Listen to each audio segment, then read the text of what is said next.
Yes. Good morning, Trinidad and Tobago. Good morning, good morning, good morning. And welcome, welcome, welcome. We are live, we are live, we are live, we are live. Hey, hey, we are live. And yeah, I'm broadcasting from downtown in Port of Spain. Yes, I am broadcasting from downtown in Port of Spain. See, that's area preferred. And yeah, so you're going to be hearing a lot of noise all over the place.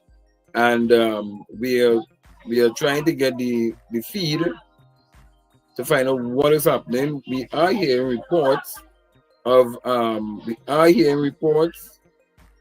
it's not confirmed as yet, that there's more heightened police presence in the Port of Spain region.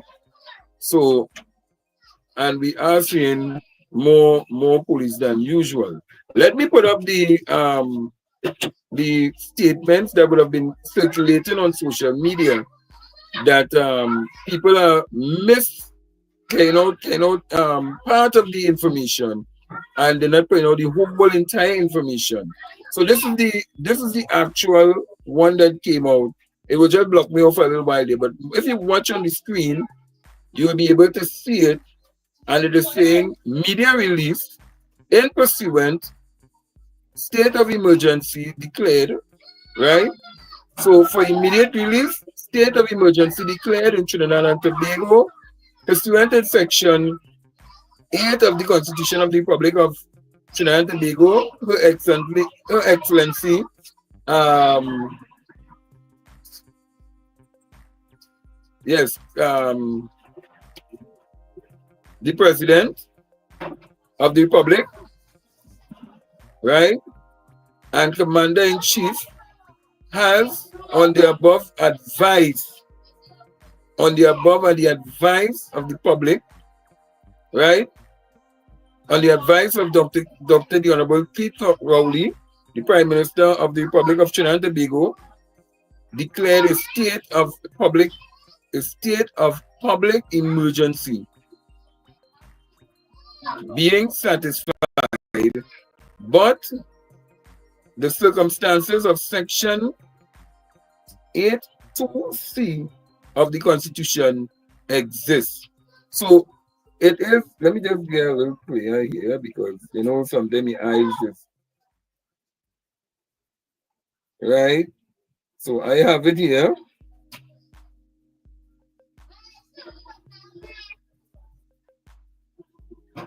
Right.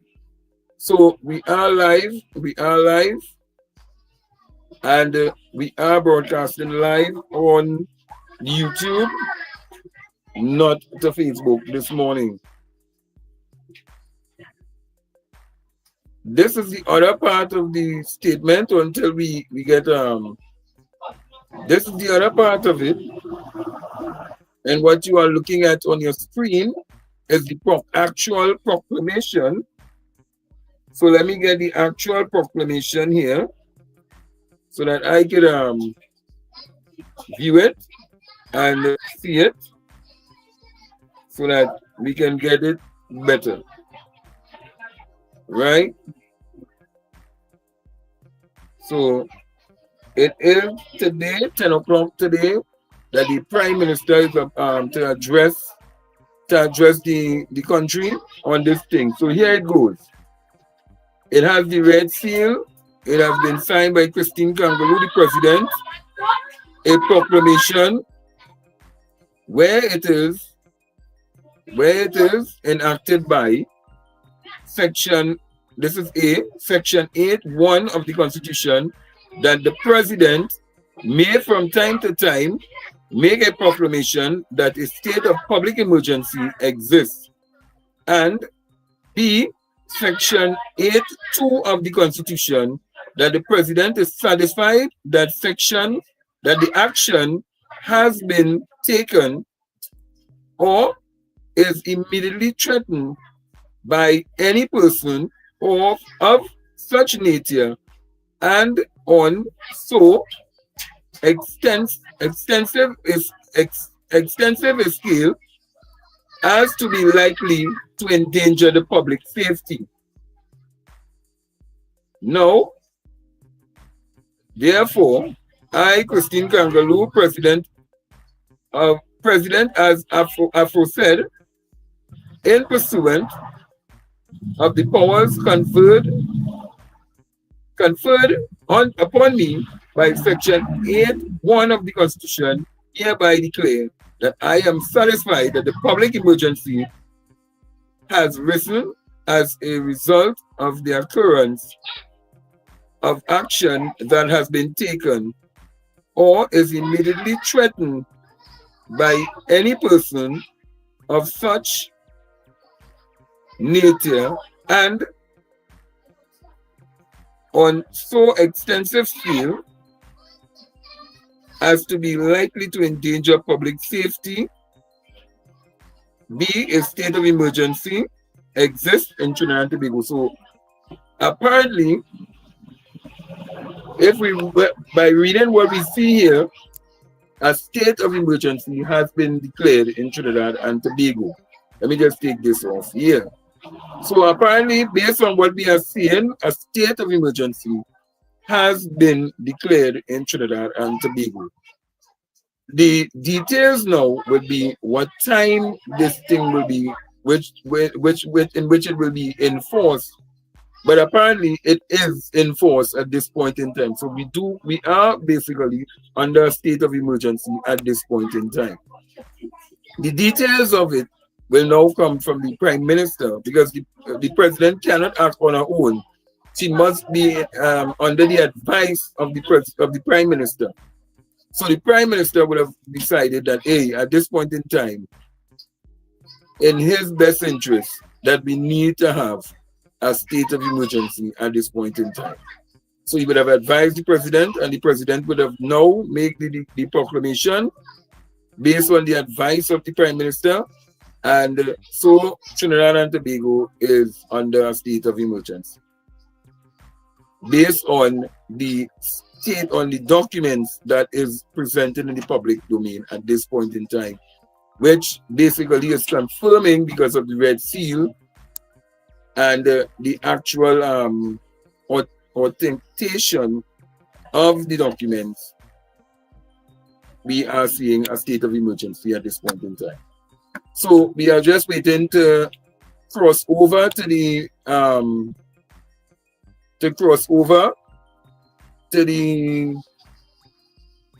press conference, and we will be having our panel discussion. Yes, we will have our discussions this morning. Good morning, good morning, good morning. All right, blessed morning. Sidena Kwashi, morning. Yes, Miss Altia, good morning. You have small children hearing noise. Those are the neighbors. No neighbors are making noise. I'm doing the live from downtown in Port Spain because I want to go into Port Spain. I want to go closer. Well, I'm in Port Spain, so I want to go closer to the capital city itself, because I'm just about 2 minutes away, basically, from the capital city.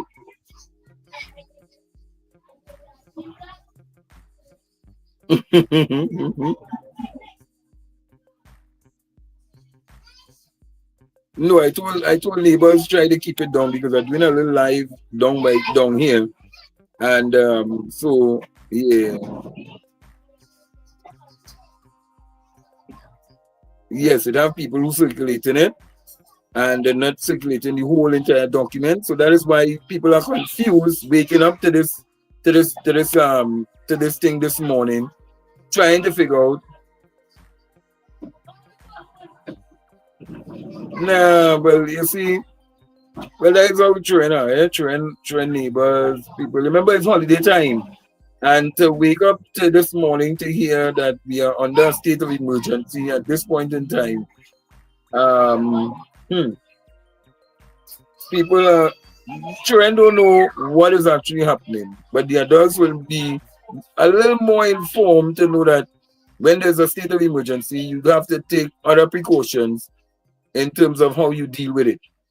So We are waiting on standby now. It's now 10 past 10. So we're waiting on the standby from the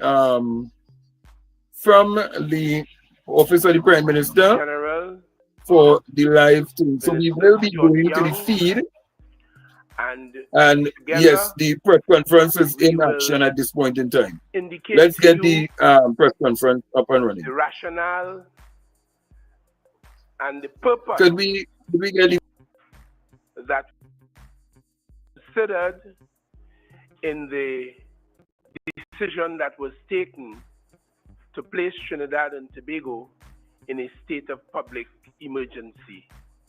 And therefore, I would like to introduce Minister Young, the Acting Attorney General, to develop the theme. Minister Young. Thank you very much, Minister Hines.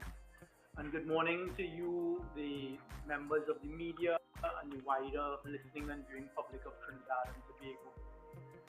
As you would all be aware, the declaration and the calling of a public state of emergency is something that is not taken lightly, and certainly it is not something that is taken lightly by this government that has now been in power for just under 10 years. You all hearing me now? Apologies, it appears as though there was some audio problem. As I was saying, as you would all be aware, the declaration and the calling of a public state of emergency is not something that should be taken lightly, or something that this government certainly takes lightly at all. In fact, in the last just under 10 years that we have been the government in power, it has always been something that has been under consideration for the purposes of dealing with national security. So I'd like to put to rest immediately at the outset any concept or any mischief, as I'm aware, must be taking place with suggestions that this decision that was taken by the National Security Council in the wee hours of this morning, based on information that was brought to our attention by the authorities around midnight of this morning, is anything but something that is not of the most serious of implications. In fact, in the consideration of whether to call a state of emergency, one of the factors that we have always considered is that we have absolutely no desire to affect the economy of Trinidad and Tobago. You all would recall the state of emergency that was called for the purposes of COVID, and during the time of COVID, it was always something that was very prevalent, the management of the economy of Trinidad and Tobago.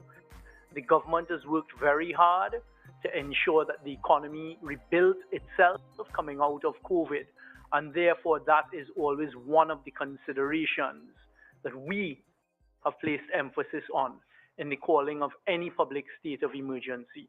However, the current circumstances that dictated and mandated the necessity of this extreme action that we took this morning with Her Excellency, the President of the Republic of Trinidad and Tobago, based on our advice, declaring via proclamation a state of emergency in the wee hours of this morning, was based on information provided to us by the Trinidad and Tobago Police Service that, when considered as seriously as it would, dictated to us and mandated to us the necessity to take the action that we have now taken, and to provide you, the public, with as much detail as we can, understanding it's a national security issue, and therefore there will be elements that we cannot provide specific details on. I'd like to provide you all with as much as we can, because it is important that you, the population, understand why this decision was taken. After I do that, I will then get into the legal parameters of how this state of emergency is expected to affect us, the population of Trinidad and Tobago, and to give you the reassurance which will bear out what I started off by saying, that this government will do all that it can not only to protect the economy of Trinidad and Tobago, but also to protect you, the public citizens of Trinidad and Tobago, and the population of Trinidad and Tobago.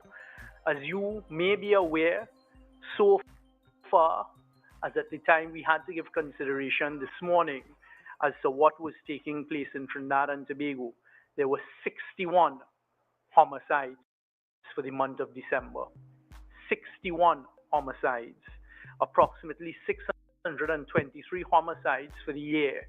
However, the focus of homicides and this murder rate is not the main reason why the decision was taken to call this state of emergency.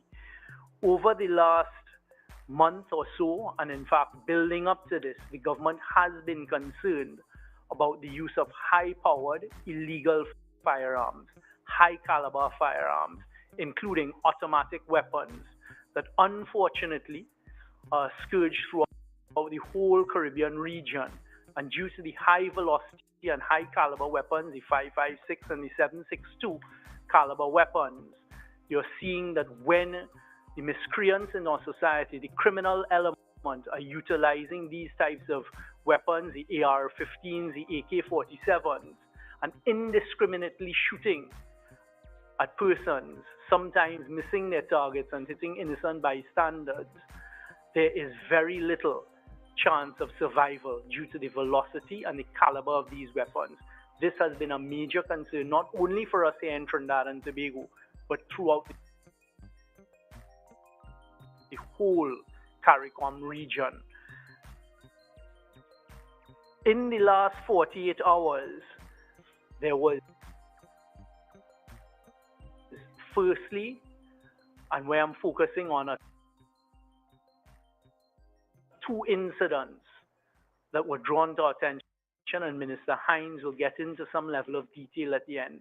You will recall that on Saturday, just after 3 o'clock in the afternoon, outside of the Bessemer Street Police Station, there was a shooting with the use of a high-caliber automatic weapons. 5.56 shells were recovered afterwards, where one person at the end of it, right outside the Bessemer Street Police Station, lay dead, and another escaped an attempt on his life, that person being Calvin Lee, who is well known to the law enforcement agencies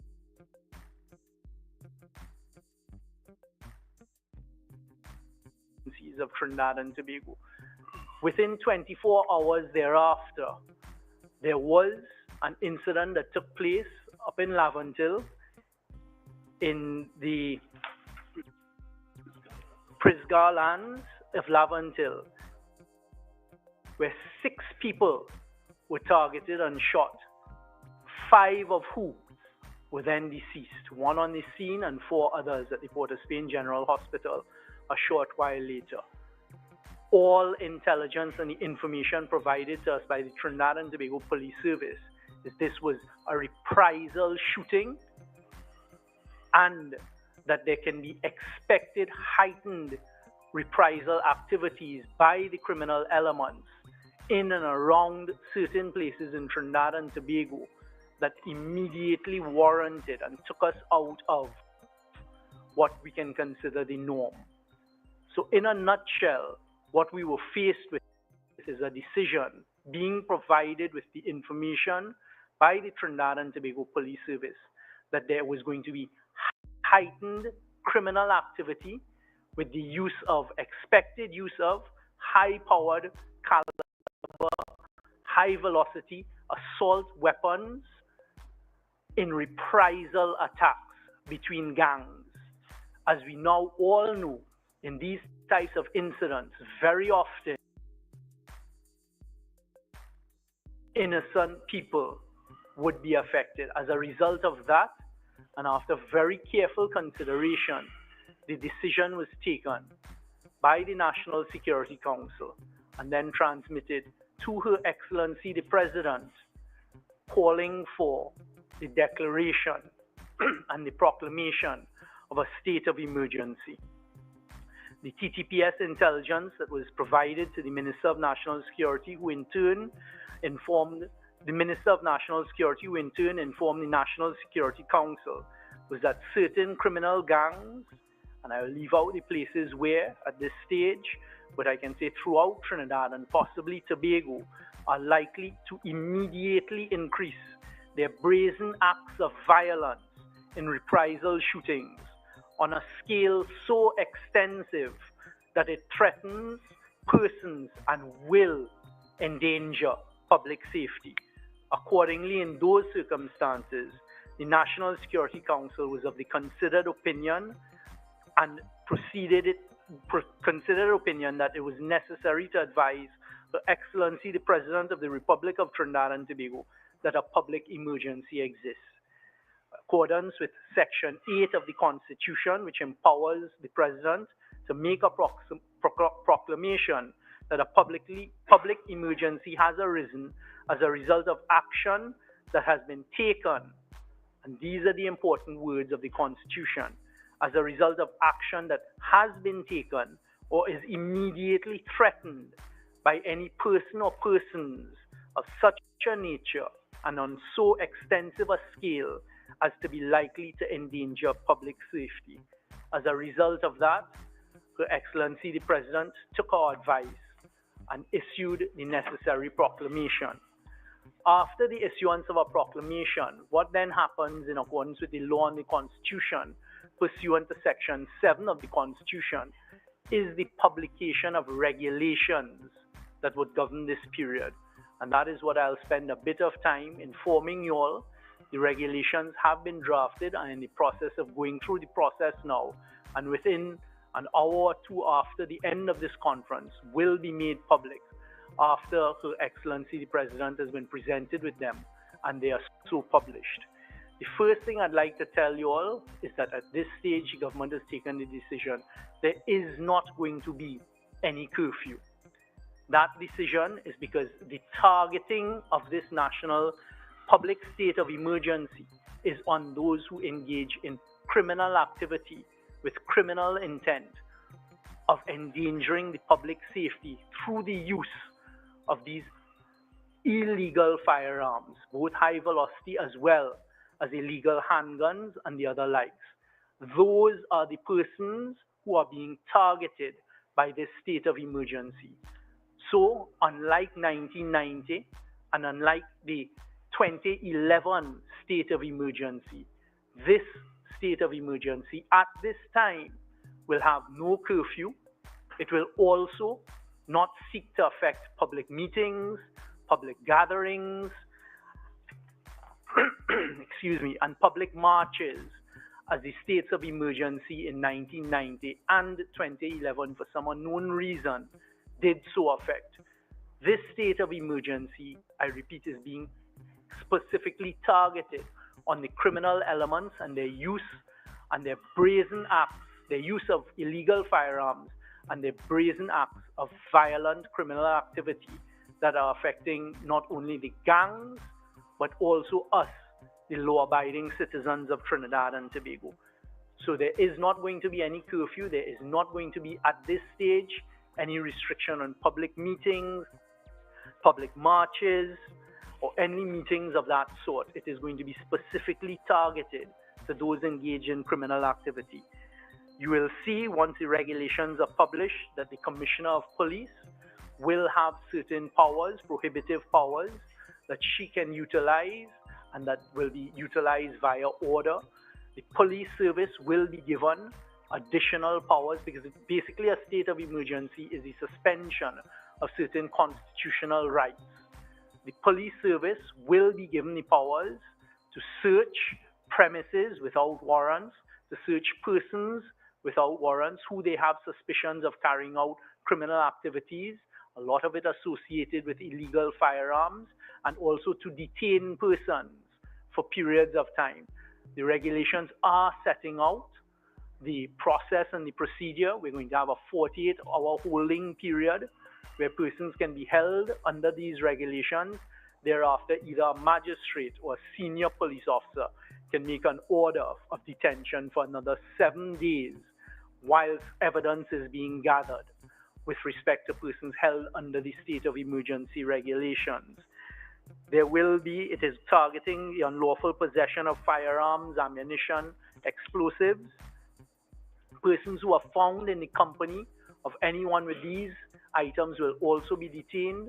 As I said, there will be the power to stop and search by the police. They will be allowed to enter and search premises, to stop and search any vessel, vehicle, or individual, whether in a public space or not. They will be able to arrest without a warrant any person suspected has acted or is acting or is about to act in a manner prejudicial to public safety or to public order, or to have committed or is committing or about to commit an offense against the regulations. It will also suspend the ability for bail in the circumstances where you're detained under these regulations and the public emergency. And additionally, as is normal, as happened in 1990 and 2011, in circumstances where national security dictated the need and mandated the necessity of calling of a public state of emergency, the Trinidad and Tobago Defense Force, under the Chief of Defense Staff, will be put in a ready position to assist and to cooperate with the police service. And a member of the Defense Force, for all purposes of the regulations, will have the powers of a police officer and shall, where acting in accordance with any general or specific special instruction of the Chief of Defense Staff or any superior officer of the force, be given such powers. We will be setting up a tribunal. I have been in contact with the acting Chief Justice of Trinidad and Tobago, Justice of Appeal Barrow, and this regulation with the appropriate schedule will be published, as I say, after this press conference. I'd also like to state, because of course you have persons who are trying to alarm the population, that this calling and this decision to call a public state of emergency is in somehow linked to the recent, what you would have seen, publication of the President's Her Excellency as Commander-in-Chief calling out the Defense Force Reserves. That is absolutely false. There is no connection. And in fact, if you go back and trace the history, certainly over the past 2 decades, decade and a half, you will see that it is traditional to call out Defense Force Reserves going into the Christmas period, straight into the Carnival period, because there is an additional need for the Defense Force to supplement the national security services at the time. So at this stage, this calling of the state of emergency, as I said, was based on threats that were provided to us, the National Security Council, information of threats of retaliation by the criminal element. And because of the use of the types of weapons, and we're seeing the brazen type of behavior of these criminal elements in the use of illegal firearms, it necessitated the calling of this public state of emergency, which, as I say, differs significantly from those that were called in 1990 and certainly the 2011 period. The information that was provided to us indicates very clearly a continued level of planning and execution by the criminal element utilizing these illegal firearms that is endangering in a heightened manner the public and our safety. So it is really a heightened situation, and the information on reprisal movements and reprisal planning of reprisal shootings, which would lead to significant danger to the public, that we had to take this decision. We will be following, as you would expect, the Constitution. The regulations will be provided in the next couple hours. Additionally, the necessary statement would be sent to the Parliament by Her Excellency the President within the 3-day period. And thereafter, there will be a sitting of Parliament within the 15-day period that the Constitution mandates and the Constitution sets out for the continuation of this state of emergency. I will take questions after Minister Hines addresses you all on some of the more specifics, because it was Minister Hines who informed our services this morning, in the wee hours of this morning, of the decision that was taken and once a proclamation had been signed off by Her Excellency, the President of the Republic of Trinidad and Tobago. Thank you very much. Minister Hine. Thank you very much, Minister Young. Some of the serious crimes that we have had to deal with and to face in this country involve home invasions, extortion, demanding money with menaces, threats to one's life, one's family life, threatening arson on businesses, kidnappings, particularly kidnappings for ransom, and of course murders, woundings, and shootings.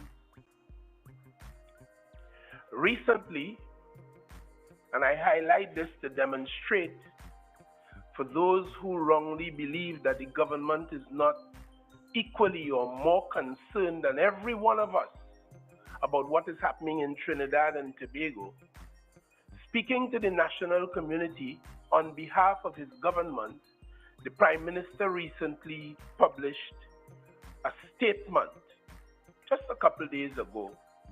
In that statement, he said, and I quote, "The unacceptable high level of violent crime in the country has attracted the consistent attention and not inconsiderable resources of the state.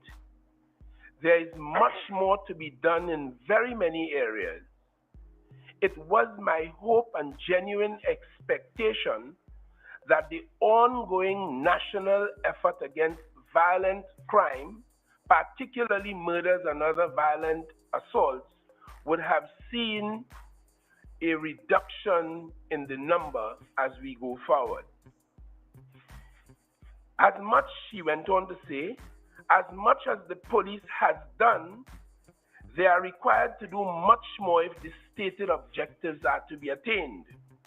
The government will continue to provide full support to the police and other agencies and encourages all stakeholders from the home to the courthouse to provide no safe harbor and comfort to the criminal element, which believes that it can plan, execute, and terrorize this nation with impunity. And we have all seen crimes perpetrated with impunity. No mask, no attempt to hide, high daylight in very public places, impunity. He went on to say, in part, we call on households of interest to get involved in doing more to increase the safety and security we all so desperately need. Special appeals, I make some special appeals.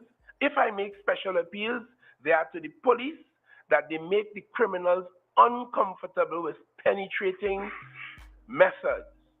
To those who know and are doing or saying nothing, stop normalizing criminal conduct in your social life.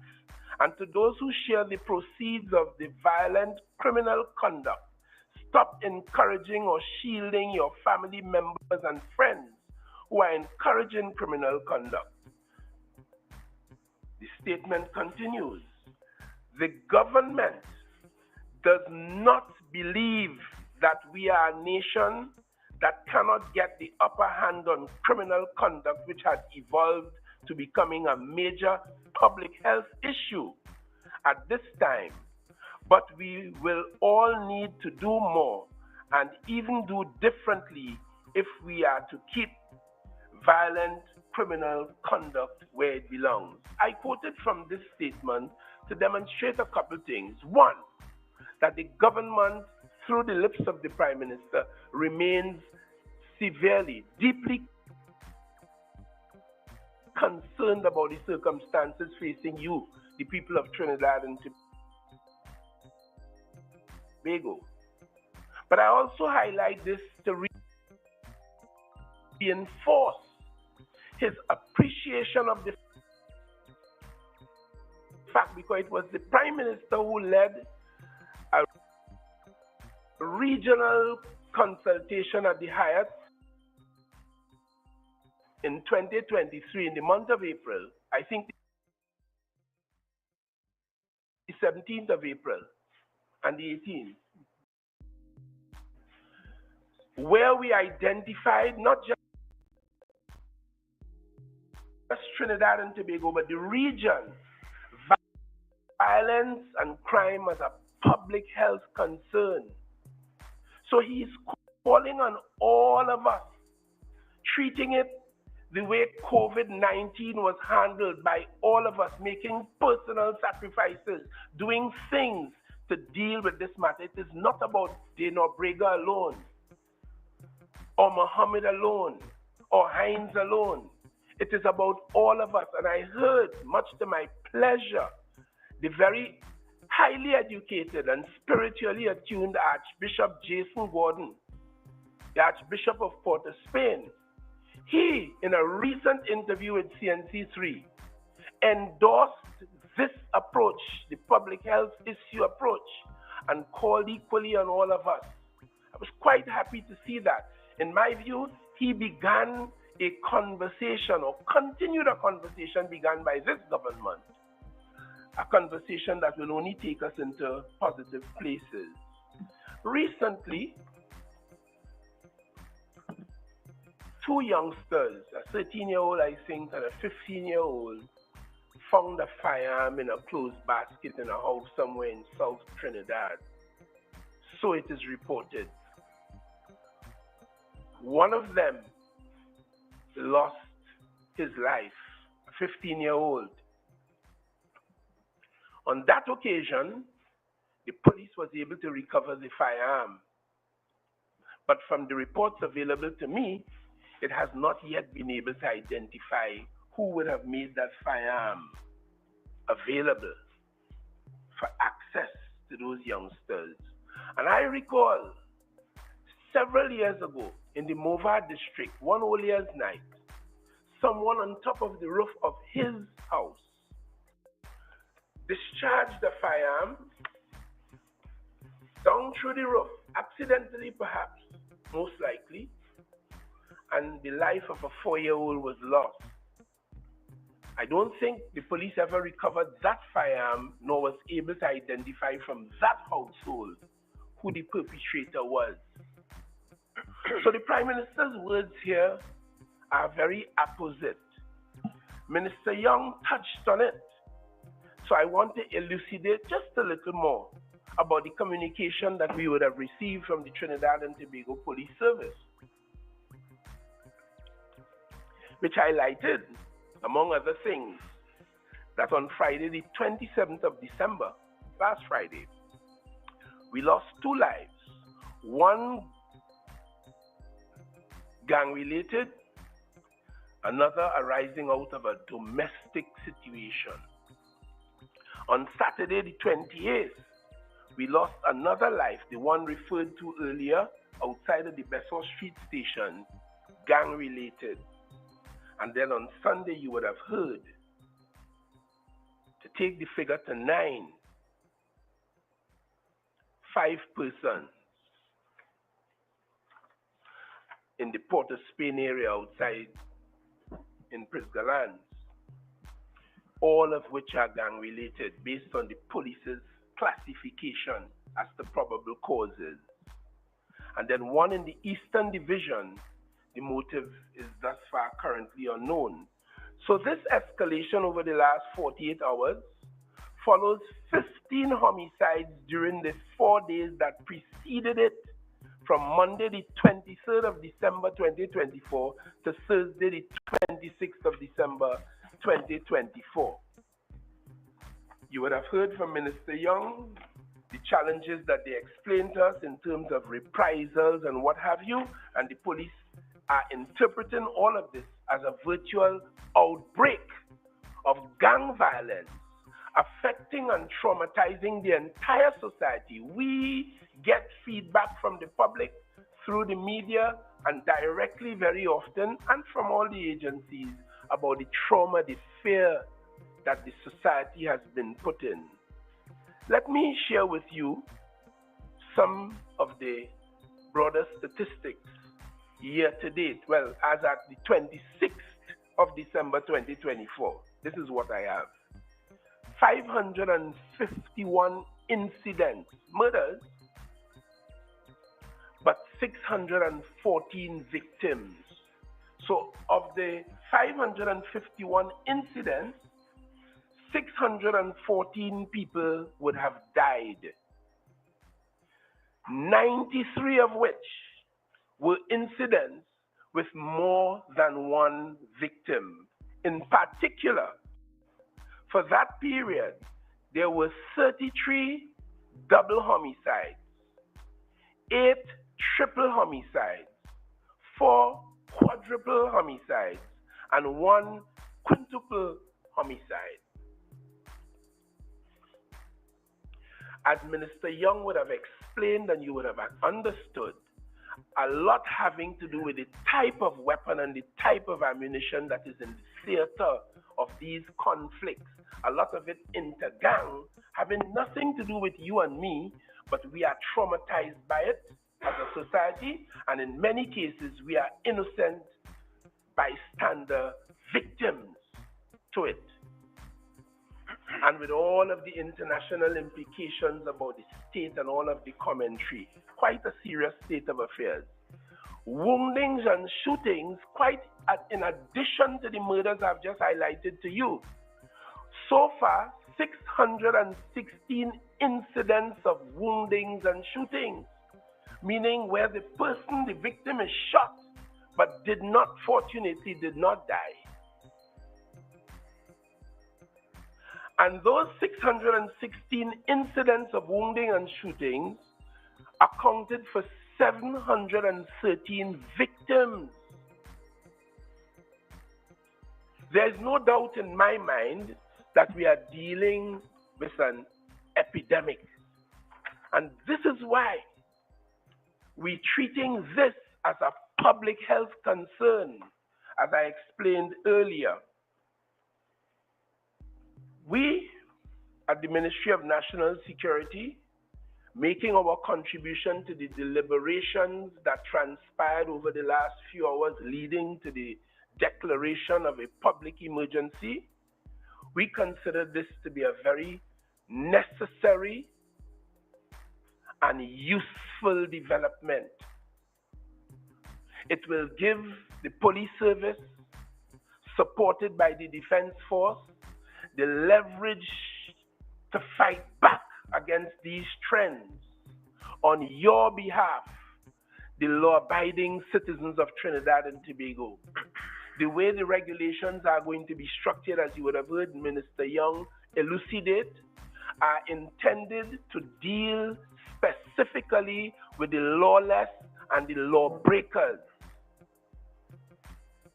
and to allow the law-abiding citizenry, the business operators, individuals, groups, to operate their lives as they would normally and ordinarily do. But by our focus on the criminal elements, they will now be allowed to carry on their lives in the peace that we all deserve, in the peace that we all expect. So this is a welcome development for us in national security. I can tell you that operations are underway. I am aware, out of those operations, that persons who are known to the police and the focus of police attention are being engaged by the police and the Defense Force, all as we have indicated in the protection and to create safety and security for the people of Trinidad and Tobago. The gangs are a major part of this. So I want to share with you very briefly the probable cause statistics as are available to me from the Trinidad and Tobago Police Service. Domestic incidents, 32. Robbery, this is of the murders so far, 60. Revenge, 55. Drug, 84. Altercations, unknown, 26. 29 and other aids, meaning the police understand those aids that have come out of a need, sometimes in family situations, for financial and property gain, but gangs accounted for 263 of them. 263 of them. So, as a result, we consider that this declaration of a public emergency is to confront the criminals and to allow law enforcement easier access than ordinary to them in light of the crises that they have presented to this country. So, ladies and gentlemen, those things said, we are now available for any questions that you, the members of the media, would have and pose on behalf of the wider national community, and we will seek to bring further clarification as you pose them. Thank you. Just before you start that, I just want to bring back, you all have heard from the Minister of National Security where we're at today, but I just want to bring back into focus. We've come here today to deal with this very serious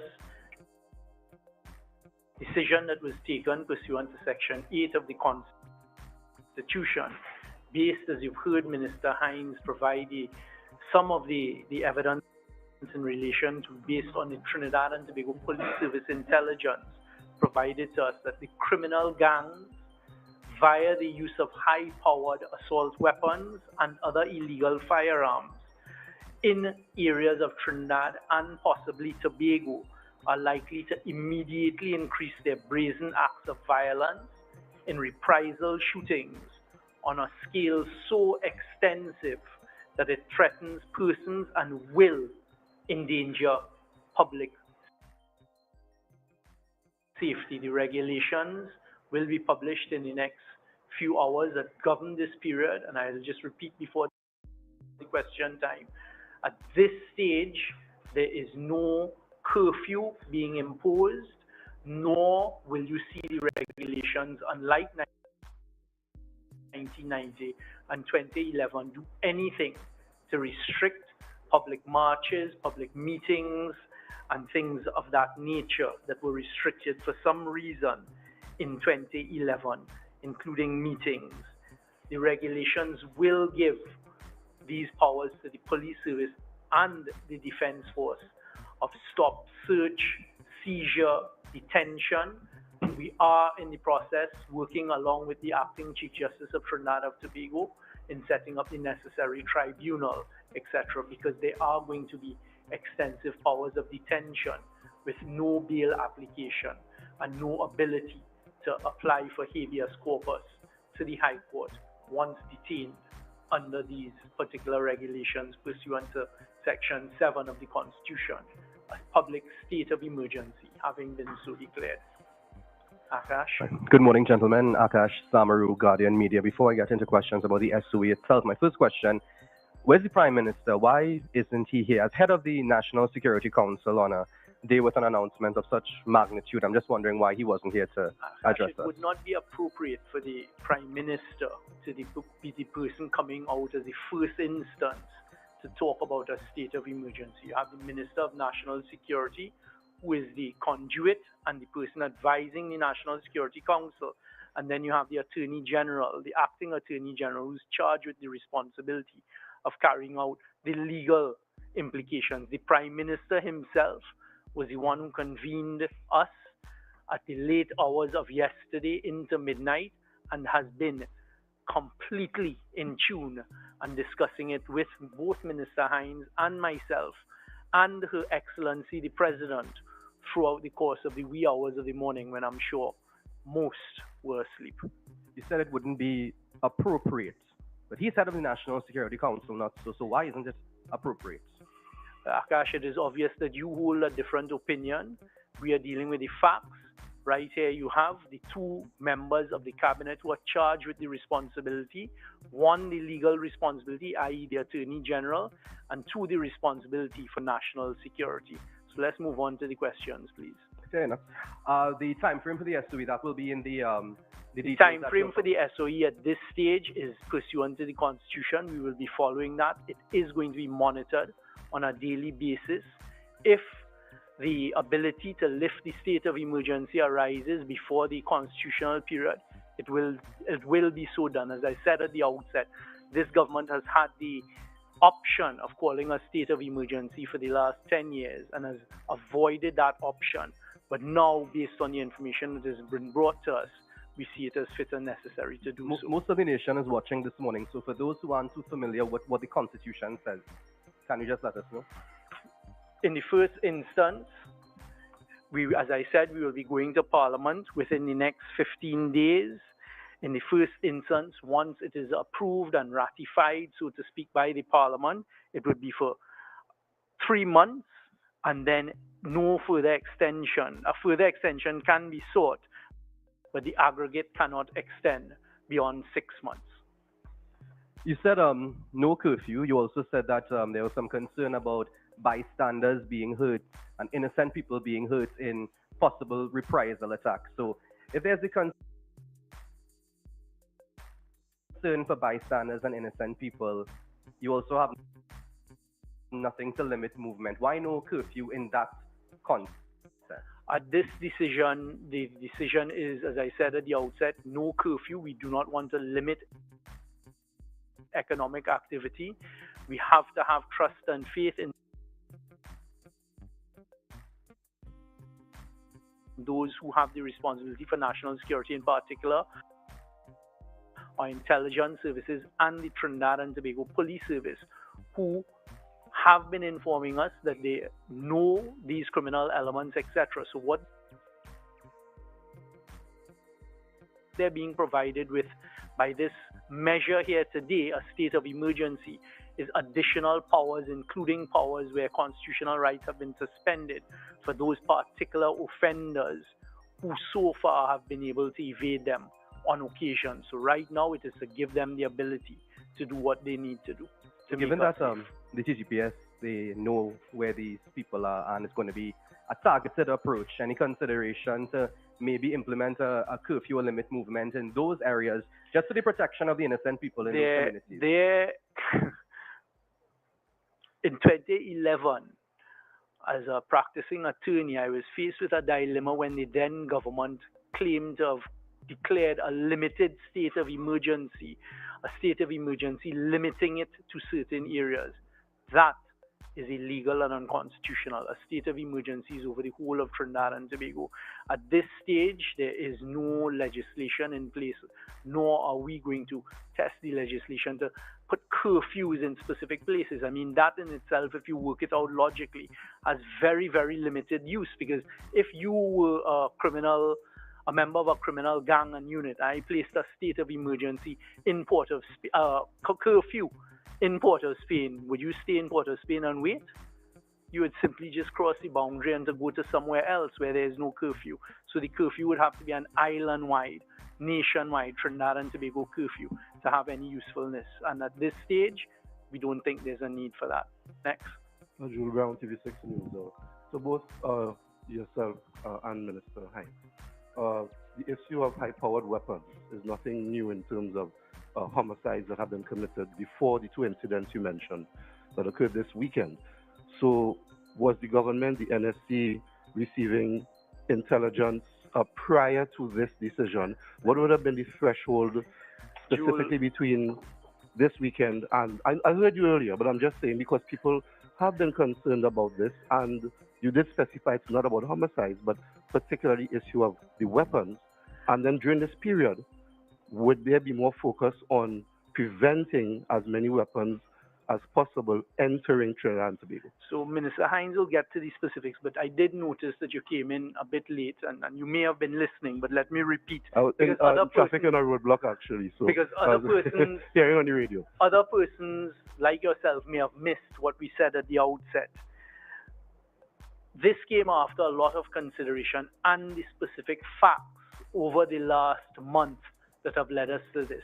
But in particular, the crystallization was the events that have taken place within the last 7 days. So I can repeat it. There have been 61, as at the time when we took this decision in the wee hours of this morning, there were 61 homicides for the month of December.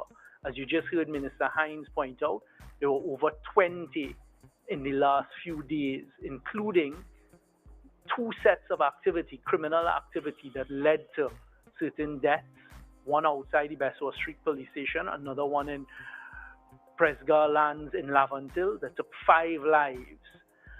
So it is, as we say, not about culling the homicide rate, but because the intelligence that we have been provided with is that there are going to be increased and heightened brazen acts of criminal activity with the use of illegal firearms that is going to endanger public safety through reprisal attacks. So it is this increased and heightened activity that we saw coming out of the last week or so, and in particular, the weekend period, Saturday and Sunday, that has led to this. With respect to the high-powered weapons, that is something that has always been, and it's not only limited to this government. All you need to do is do a quick search. You'll be seeing the prime ministers of the nearby CARICOM countries, Barbados, St. Kitts and Nevis, St. Lucia, Jamaica, all of the countries, St. Vincent and the Grenadines, are talking about the same unfortunate dilemmas we are having, which has also led to an increase and heightened relationship with the United States of America. You've seen both Minister Hines and the Honorable Prime Minister in the last year or so talking about the types of arrangements that they've engaged, we have engaged as a government, the United States government on, because many of these firearms, the high-powered weapons, the Glock handguns, are unfortunately coming from there. You've had specific legislation passed in the United States Congress targeting now the export, the illegal export of firearms. That came out of their consultations with the CARICOM leaders. Minister Hines can speak to the specifics because this is, as you'll see from the regulations, targeting criminals and those with illegal firearms. That is the particular area that is being gone after here. Minister Hines can give us some details. I think it requires further elucidation. I can see a look of satisfaction on Thank this. you. I'm also wondering as well too, you did make mention of the SOE, I believe in 2011, where a large number of persons were detained, I believe under the Anti-Gang Act, but subsequently they were released. I think the DPP said they could not, at the time, could not go forward.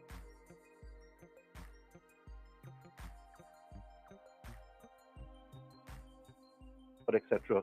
Then they subsequently sued the state. This is something that you have raised before. So what assurances can you give the public that there will not be a repeat of anything like that in this SOE? There are limited assurances I can give. I can only give assurances as to what is within the government's control. We have looked carefully at the regulations, and I can say at the outset, the regulations that were utilized in 1990, limiting public meetings, public marches, meetings, that makes sense. As a citizen, you think about that. In 1990, there was this heightened looting and that type of activity taking place. That didn't exist in 2011. In fact, up to this point in time, unfortunately, we haven't really been provided with satisfactory reasoning. We, in the drafting of the regulations, as you will see in the next couple of hours, have been very careful. None of those movements are being affected. We've deleted from previous regulations, in particular 2011, those types of behaviors. The court has now ruled, so this, in the last hour, Minister Hines has provided the Trinidad and Tobago Police Service with the Court of Appeal case, a case of Earl Eli versus the Attorney General, Ashmead Mohammed versus the Attorney General. This is the Court of Appeal case that talks all about the illegalities and the errors made with the 2011 state of emergency. That has now frontally been provided to the Trinidad and Tobago Police Service. We at the government level have studied it in our drafting and in the laws that we will pass. However, those who have to carry out the activities during this public state of emergency will best be guided by this decision and just following the law whilst carrying out the duties that we're asking them to carry out under the state of emergency. I am certain that the Minister of National Security and the government will provide the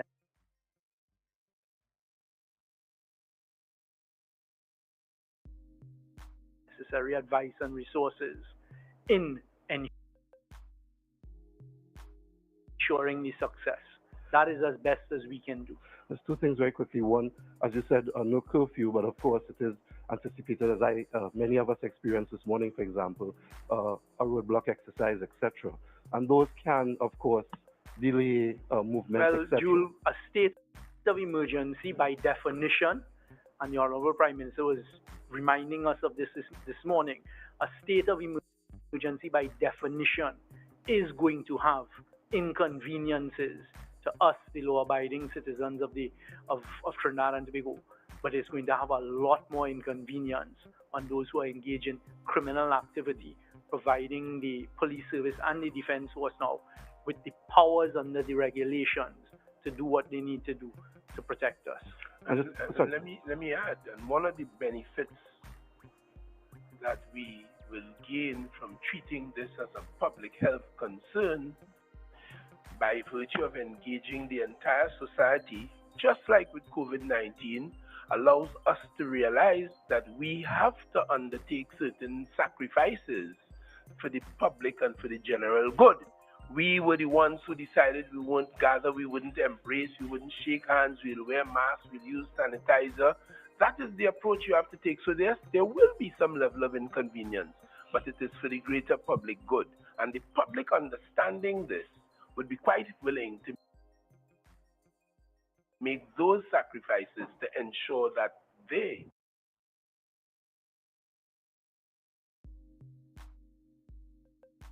are saved and we are all safer. I get the impression that this may be part of some, or there'll be an element of intelligence-led exercises and so on. Is it the expectation that in this SOE, to be considered a success by the government, for example, that there will be large seizures of illegal firearms and ammunition? The police have been doing seizures, yes, but in terms of large, what we've seen maybe for either of us to respond to that question would be by definition jeopardizing any hopes of success. At this stage, you all please do appreciate the government has put in place a state of emergency. Regulations, as I say, will be published shortly, and that now is to provide those charged with the constitutional responsibility of protecting us and fighting the criminal element with the best possible chance and opportunity to do so. And that, by definition, means the two of us, and certainly many others, limiting what can be said at this stage.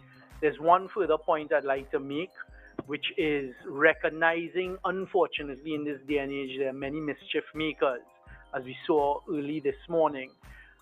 Going forward, the three sources of information that we'd like you all to rely on, three source points of information on behalf of the government of Trinidad and Tobago, which you can rely on as being accurate information in this circumstance, are one, the Ministry of Communications out of the Office of the Prime Minister, two, the Ministry of National Security, and three, when the legal side is involved, the Office of the Attorney General and Legal Affairs.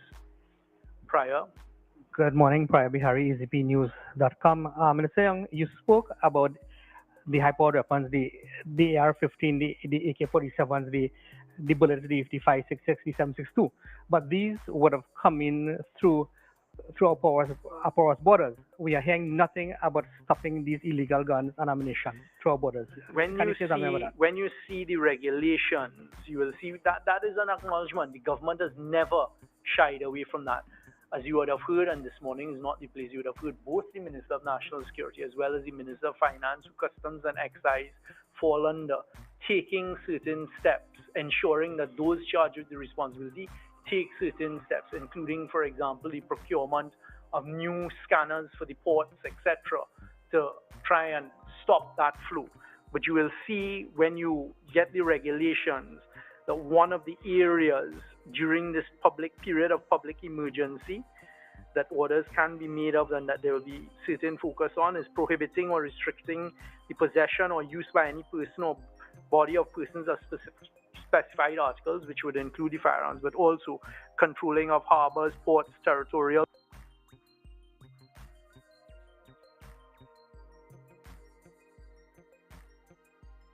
waters of Trinidad and Tobago, movement of vessels, transportation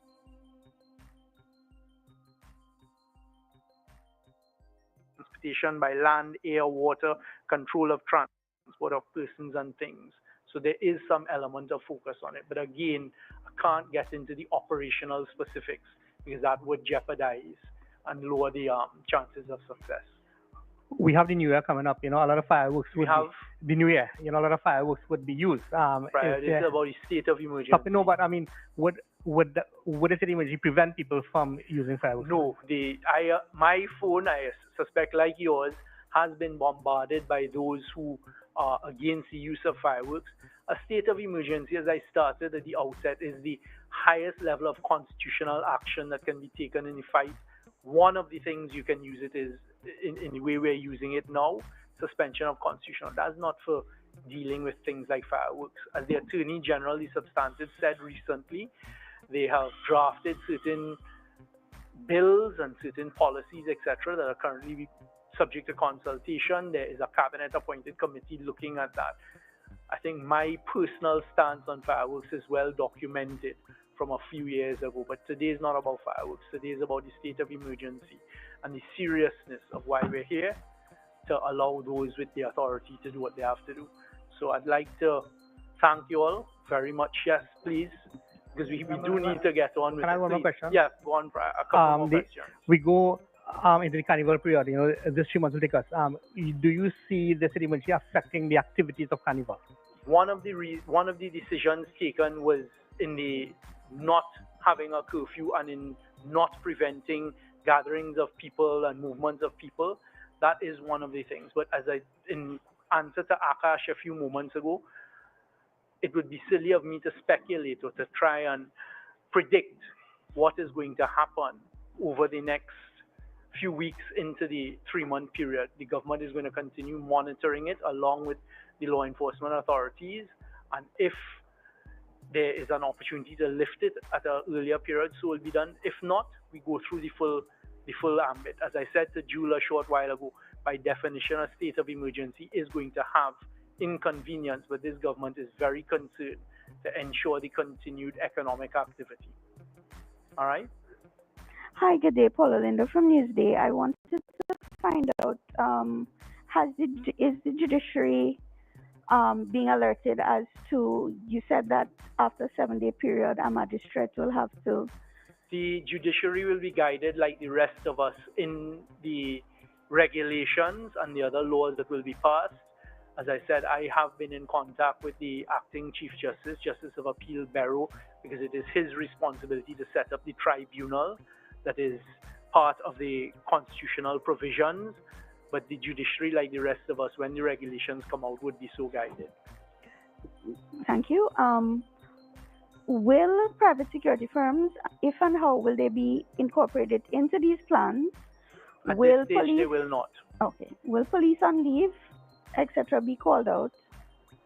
And also, how are we, or what is the plan to deal with criminals who are using police and army uniforms to commit crimes in this instance?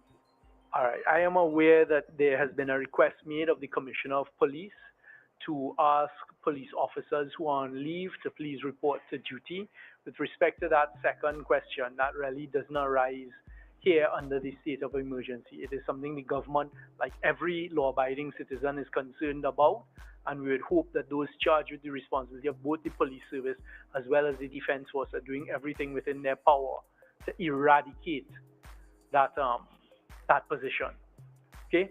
Minister, given your government's reluctance to call an SOE in the past, is this an admittance that regular crime-fighting strategies have all failed?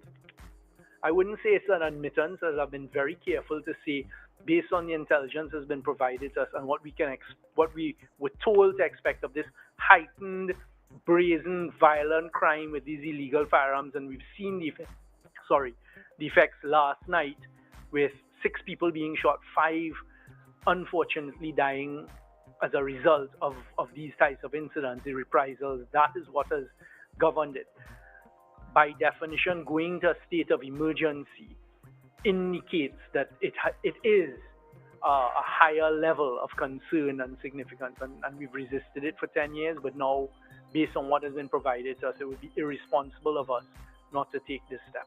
But we've been hearing about high-powered rifles for years now. We've been hearing that most of this country's homicides are gang-related. What's different now?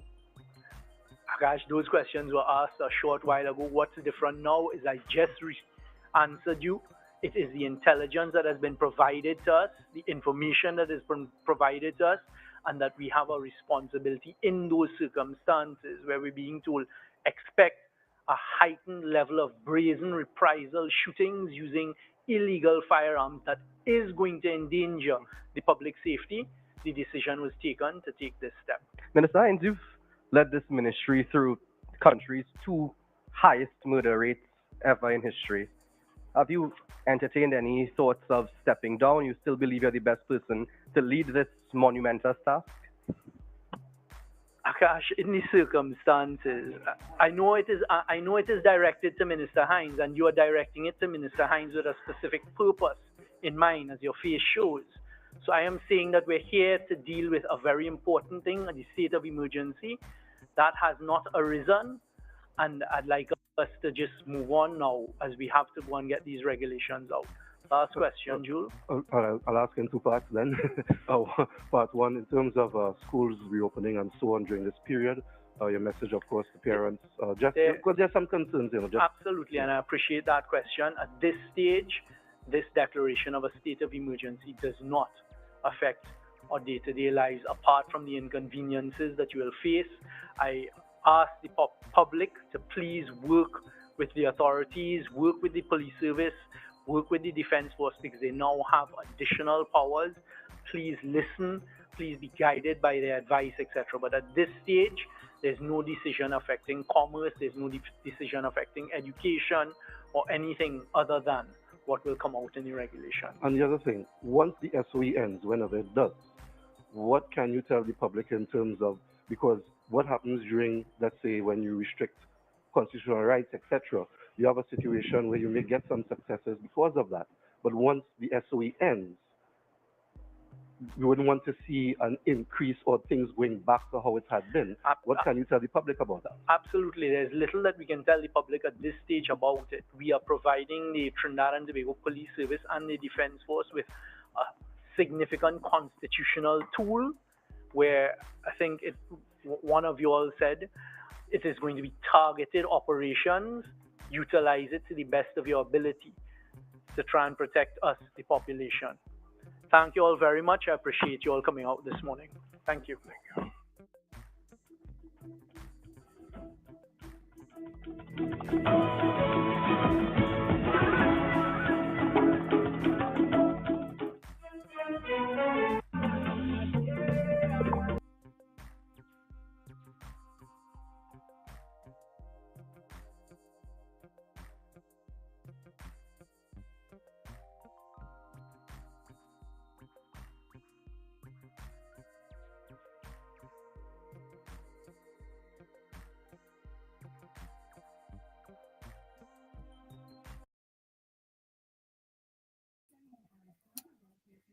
Yeah. Sorry about that.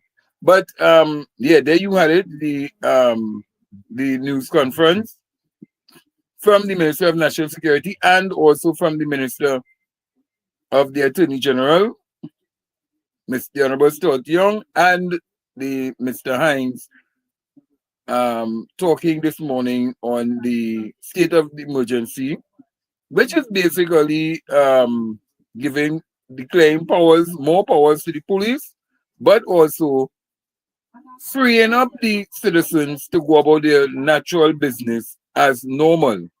So the public will now have that opportunity to go about their business, do what they have to do, and also be able to not be worrying that if you're not involved in anything, you shouldn't have nothing to worry about, right? So, but some of those questions that some of the media people ask, my God, you know, something is really worrying in this country, you know. Because on one hand, you want the crime to come to an end. You want the crime to come to an end. But on the next hand, it's like you're protecting the criminals, because I don't understand that. Why ask such stupid questions at a press conference? Why? Why ask those stupid questions? You just hear the man tell you one thing, but yet still you want to go down the road, so why now? Really? Really? Eh, yeah, they're protecting the family and the friends, and it's true. So, because they're protecting the family and the friends, they feel people dotish in this place, you know. If we come in there with a political agenda, come there with a political agenda. Let me just flip my camera to see. Yeah.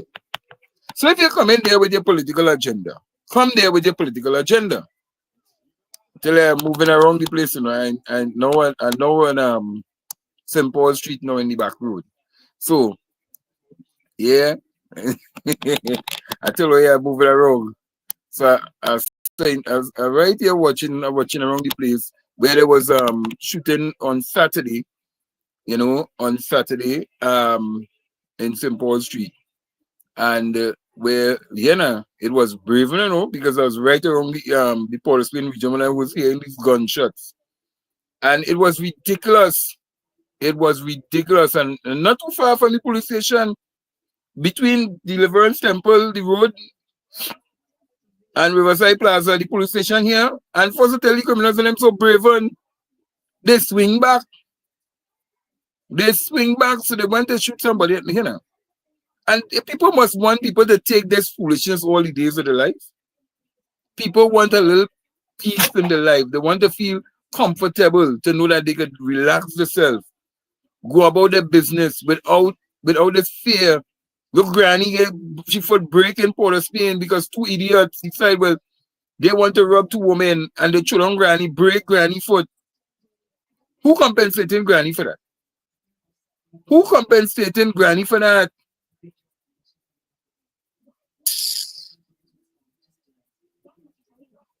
Yes, and they have to bring them out. And I've been always saying that we needed to do something about this thing because it was getting out of hand. And apparently, it passed the 600, which the opposition and many of them wanted to reach to that level so that they could have said that the government has failed. And here what Akash Vani, whoever his name is, go ask the question, don't you think that the Minister of National Security should step down? You watch the Minister of National Security face. Watch the Minister of National Security face. When he said that, he going to tell him what he wanted to tell him. But he lucky. But they get up with Minister Hines. They really underestimating the minister. Minister Hines, right now, is not an easy man to deal with, you know. Trust me. When it comes down to crime fighting, he is going to ensure that these buggers and them get what are coming to them. Eh? Wait and you go see. Wait and we go see. They don't want the sofa. They don't want the vetting squad. They don't want nothing. They just want everything to continue going ahead so they could say that, look, crime out of control. And now you're doing something. Everybody vexed. Well, people, I think the director said that she had something there. Let me see if we have it there that we could play, and then we will be right back with more. Let me play this for you so I can understand what is really happening, because this is a real serious and a truthful song. Let's play it for the Vice Samson.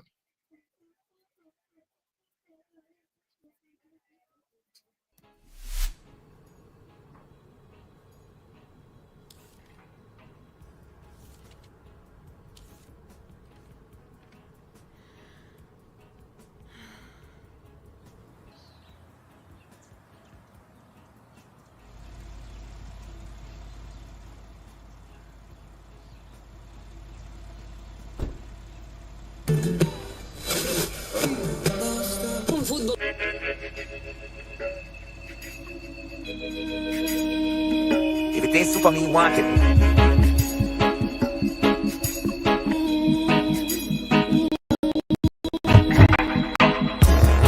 Frequency is the positivity.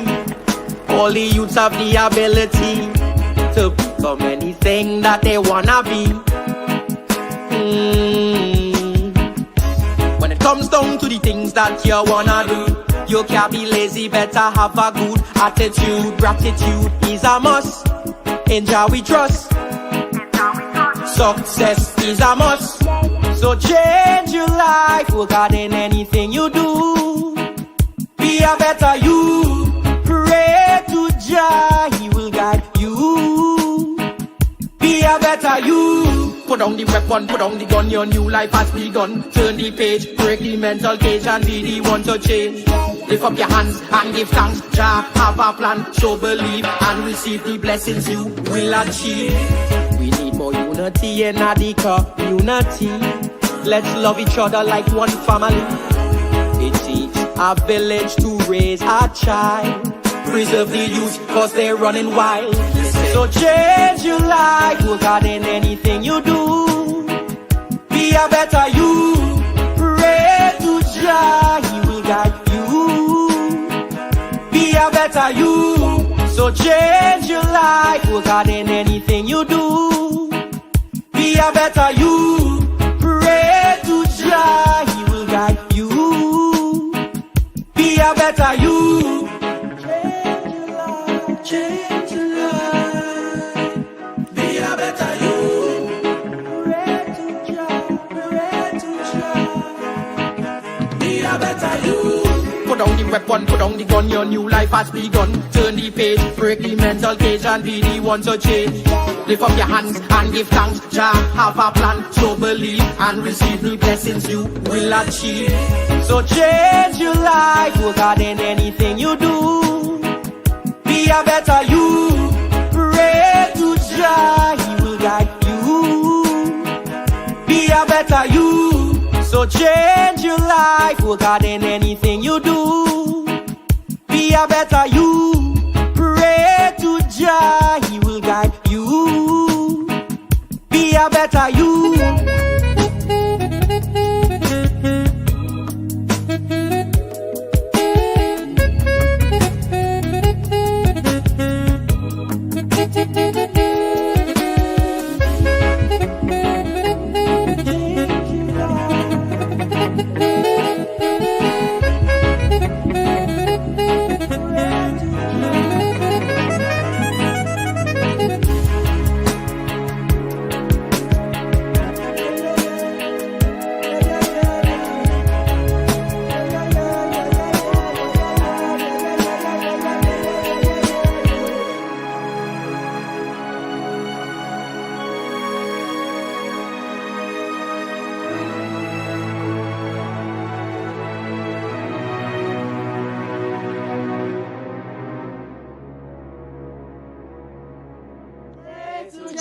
And He will guide you to be a better you.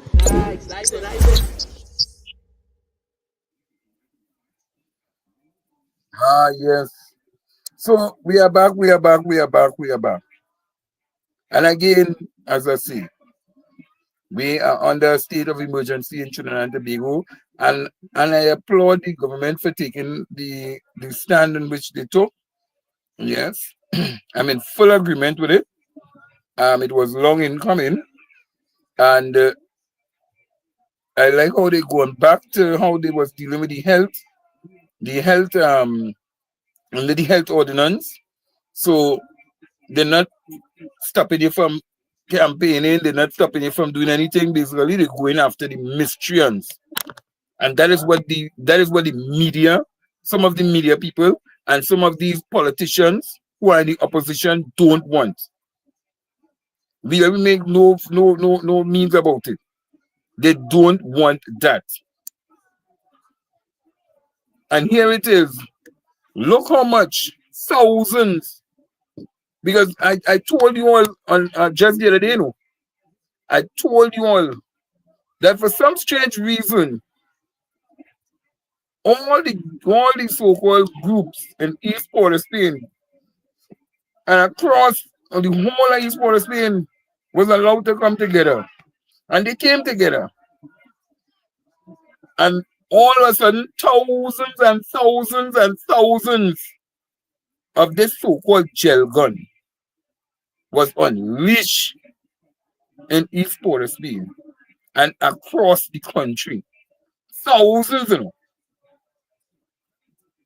If Trinidad have 1.5, must be over 200,000 of these gel guns was offloaded in this country for people to practice how to shoot, how to kill the enemy. And the kind of and some of these guns, how they design them. They design them with AR, so everything to the bottom. Yeah, the pump action ones. And we saw these games playing out.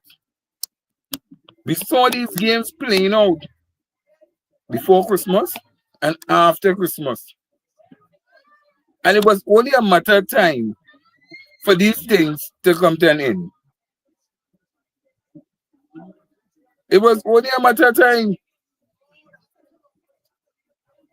Because somebody keep manipulating the crime system in Trinidad and Tobago.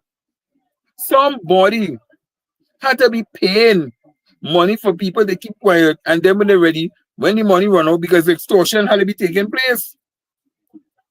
For somebody to say, well, hey, all right, well, that money done, you know, we need more money now. So, bam, we wake up to 5 more, 6 person getting shoot, 5 in a house.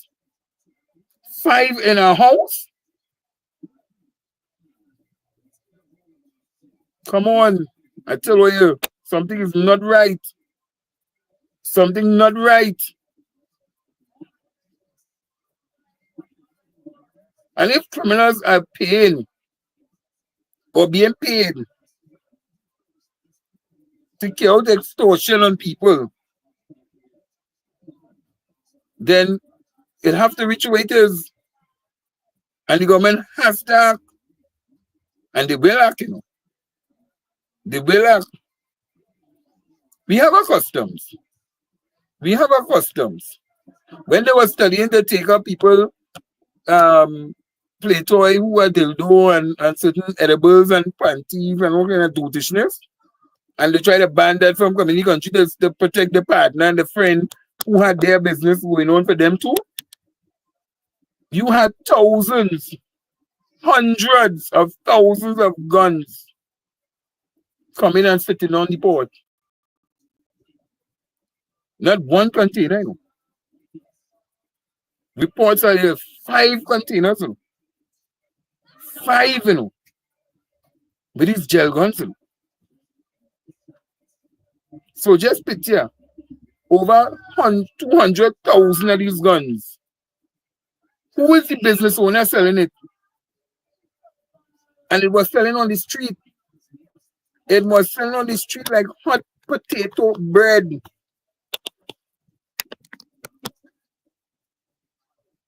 It was selling on the street, selling all in the stores. Everybody on the low have it. Millions of dollars was made off it because some people were selling for 300, 400, 500, and people buying it out. The lowest it went, and my estimate, was about 250. And them fellas paying like say nothing for that. Eh?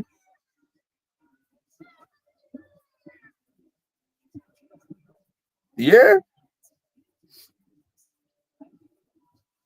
Well, the custom officers knew that these guns coming in the country. All of this is connected. Because let me tell you something. Criminals is a whole criminal mafia syndicate running in this country. So they have the connection here, the connection in the judiciary, the connection here, police, this, that, the other, and that's why you see people don't want change. And when the Prime Minister keeps saying the vetting unit, the vetting unit, the vetting unit, they don't want the vetting unit at all. They don't want the vetting unit at all. And now they're going to get certain things they don't want it. Well, it's not matter, Miss. I'll tell you, it's not matter if we do buy it. And let us be real in this place. Let us be real.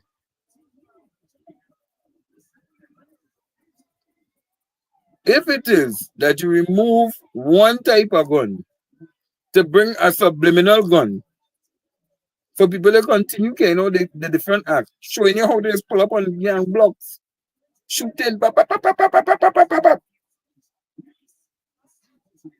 children, everybody involved in it.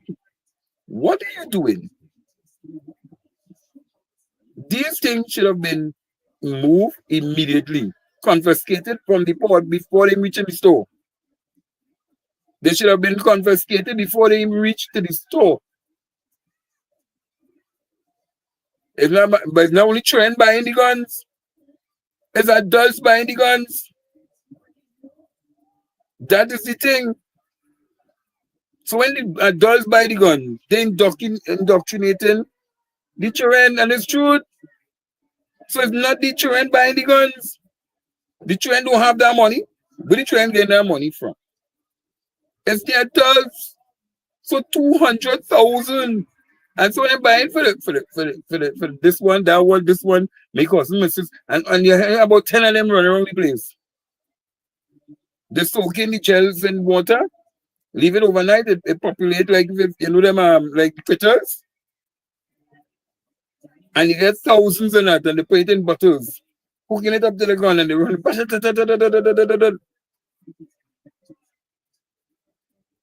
And it was like target practice, I'm telling you. No baby and all have a gun. What baby doing with gun?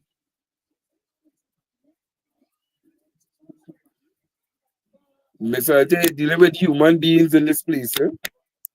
When you have illiterate parents, they will buy these things for their children. And you have people who not even illiterate buy it for the children. I can tell you. You have people who very, very much intelligent and smart. And they was buying the guns too. And giving it to their friends. Giving it to their children. Giving it to their cousins. And everybody had their own little the gun war going on in the communities. And it's not only in the Port Spain that was happening, all over Trinidad and Tobago.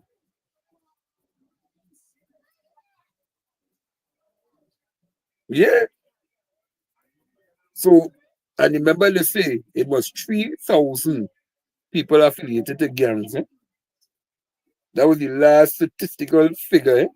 3,000. So just imagine one man have children with 5 different women. My God.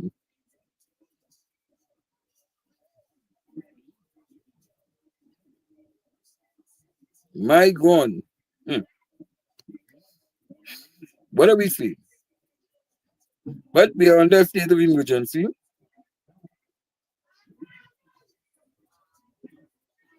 All over Miss Althea.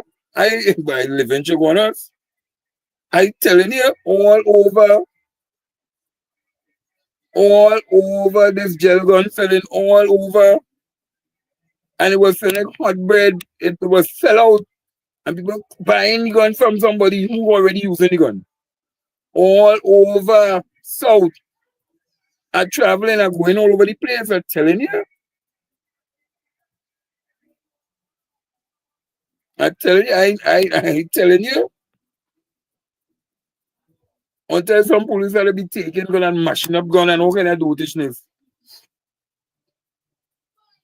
Oh well, I don't know. I don't know about your area. What part of Central, what part of Chaguanas that didn't have it. But I know that all over Trinidad and Tobago had over nearly 200 and something of these 1,000 guns that came through customs and excise.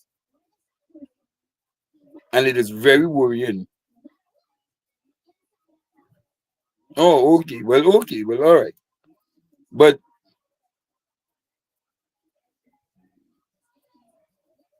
all over. And they wake up now to 5 murders. I thought it was peace. All them signed the peace. All of them signed the peace. So just imagine 5 men dead, 1 in the hospital. And it's not no gel gun shoot them, real gun. There's a massacre that took place there. 5, you know.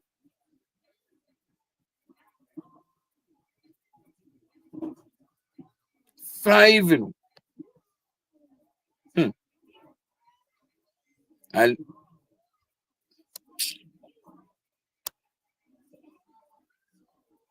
I don't know what to say again. But I'm glad that the government has seen the need to put a stop to this foolishness, because today is Monday. And it's done 600 and how much? Nearly 650. And you give them a chance. Dude, I want to get to 700 just to show, hey, we break the record. So we break the 6 and we break the 7 now. So we go into this level.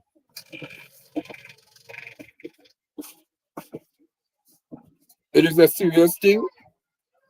And, well, we heard in the press conference that they will be going after these miscreants. They're going after to deal with it holistically. And we really, really hope to see some results. There will be some who will die in the casualties. There will be casualties of war. Because like any other thing, there will be casualties of war. And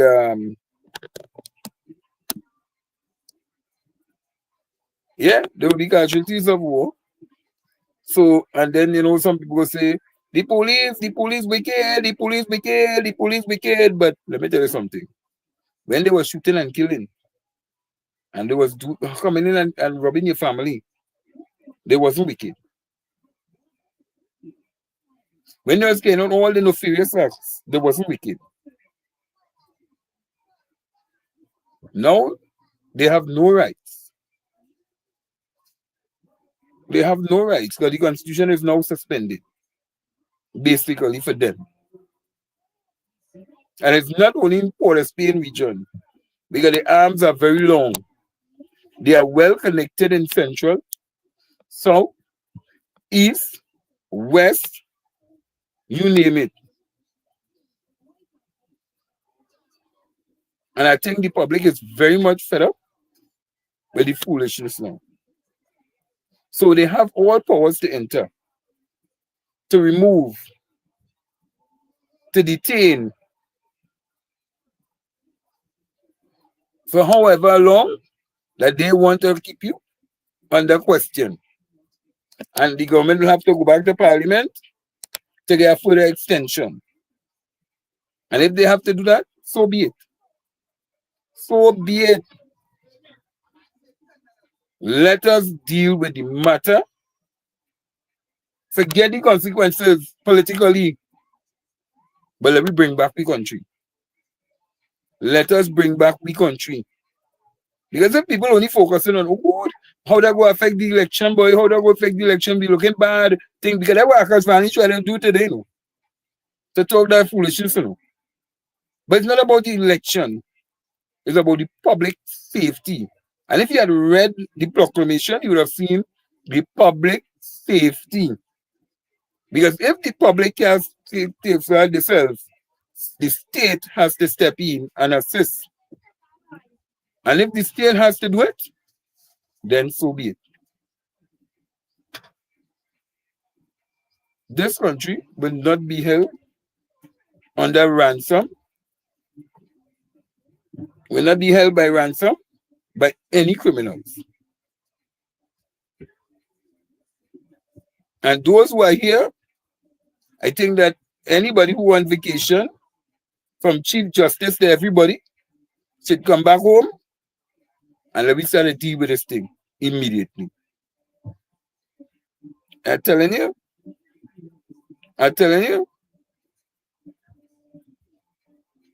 They cannot have the country under siege.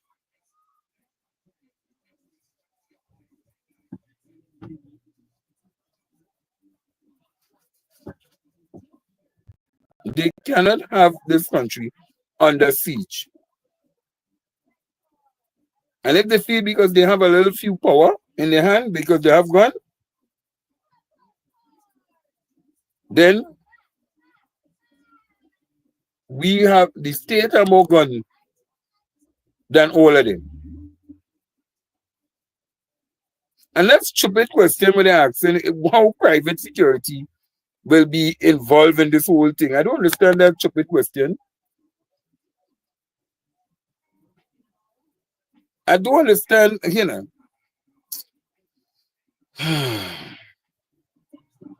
Yes, Miss Antoinette Moses. Welcome to Bounce Up. But I'm telling you all, let me tell you something. I know in the coming days, before, because I'm already hearing people getting wrongs up. But in the coming days, you are going to hear and see more of the Minister of National Security. You know, when the teacher call you to your office and the teacher say that it's time for you to get the whipping, well, now it's time for you to get the whipping. Because they talk until you're threatening families, until you're threatening people, or you send out messages to this, that, the other public officials. Because the messages have been going on all over social media, because they know that's where the strength lies. The criminals and them have been using the public social media because that's where their strength lies. Because they know the communication will go all over. And now that they want to use the social media for that, then the social media has to be used for something else to take back the country and go after the miscreants on them. So, I don't want to stay too long on the live this morning because we did hear a long press conference with some kind of questions that is make you go, really? No A+. But, so the SOE is declared, however, no curfew will be in effect. Does not affect public meetings or the conduct of normal business.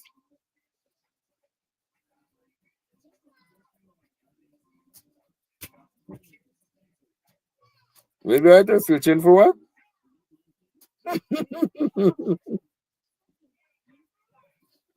Police officers will have powers to execute search warrants without having any if they suspect you of nefarious activities, they could come after you. Yeah, I'm telling you.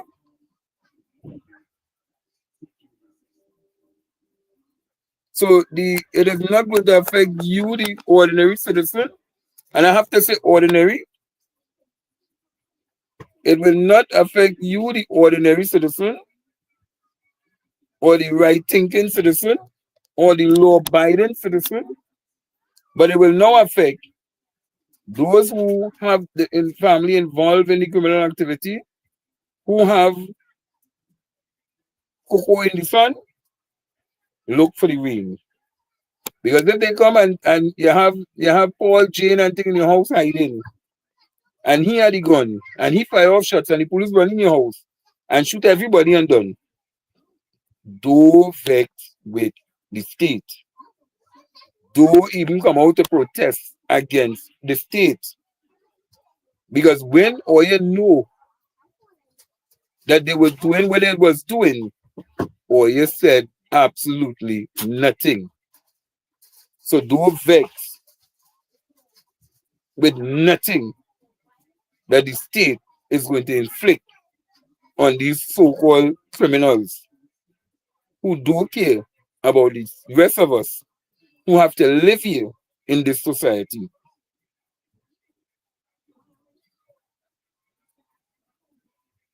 Do complain. Do complain. And you, the citizen, who like to go there and say, well, I got law by the citizen, I'm not involved in no crime, go and go after the criminals, and go after the criminals, keep your mouth quiet.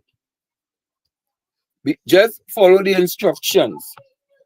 Because you know plenty of you like to say, I'm not involved in nothing, go after the criminals, the only are targeting we, the law abiding citizen, keep quiet. Go about your way, do your business. If they ask you, let me see some form of ID and you have the ID on you, show the ID. If they ask you to search a vehicle, let them search a vehicle. If they asking you to a little question, answer the question. You have nothing to hide, so therefore you have nothing to hide.